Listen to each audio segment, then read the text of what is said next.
Voilà, merci beaucoup. Nous sommes là aujourd'hui au niveau du point focal, dans le cadre d'une rencontre de plaidoyer avec les autorités et les leaders d'opinion pour la promotion de la santé des adolescents jeunes et l'application des lois contre les violences basées sur le genre, dont l'objectif est de créer un cadre de communication avec les autorités, mais également avec les leaders d'opinion sur la promotion de la SRAJ, mais également des VBG.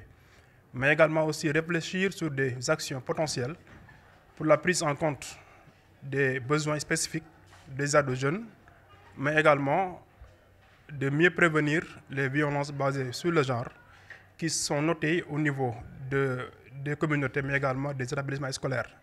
Le dernier point, c'est d'avoir l'appui des autorités administratives et locales pour la promotion de la santé des ados et des jeunes au niveau du département de Ziguinchor.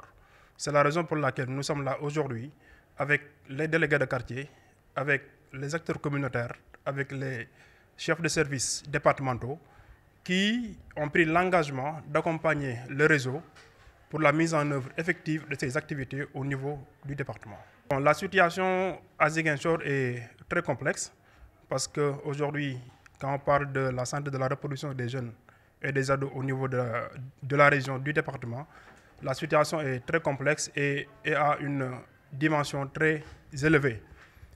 On ne peut pas donner des statistiques parce que nous n'en avons pas pour l'instant, mais nous constatons que la situation est très complexe, mais également aussi la situation des violences basées sur le genre est très développée au niveau des Ziguinchor, surtout au niveau des établissements scolaires, mais également au niveau de la communauté.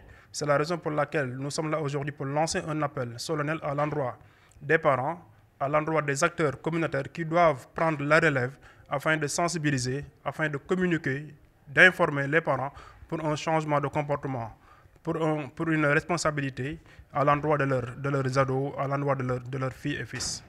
Merci beaucoup. Avant tout, d'abord, je vais venir sur ce qui nous a amenés à Ziguinchor. Nous sommes là dans le cadre d'un projet de promotion de santé des adolescents et jeunes ici à Ziguinchor, et Arndaouni Jigeni, qu'on met en œuvre ici depuis 2 ans au niveau de la région de Ziguinchor, département et au niveau de la commune de Ziguinchor. Et dans le cadre de ce projet, nous avons mené beaucoup de types d'activités, des activités de sensibilisation et des activités de communication. Des activités de sensibilisation comme les causeries, VAD.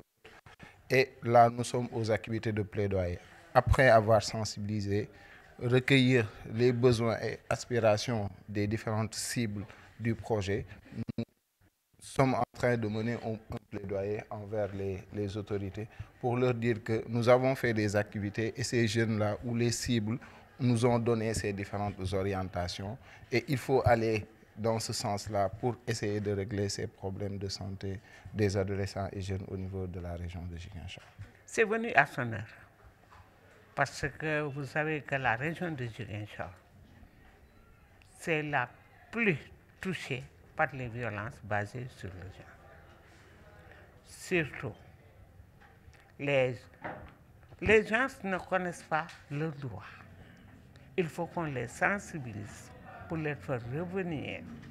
Et que tu sais que la région, parler de la sexualité, c'est un sujet très tabou.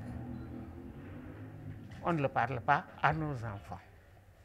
C'est pour cela l'ancien président, Maître Abdoulaye Wade, avait créé les Badjanouko pour qu'on puisse discuter avec les enfants, régler quelques problèmes dans les familles.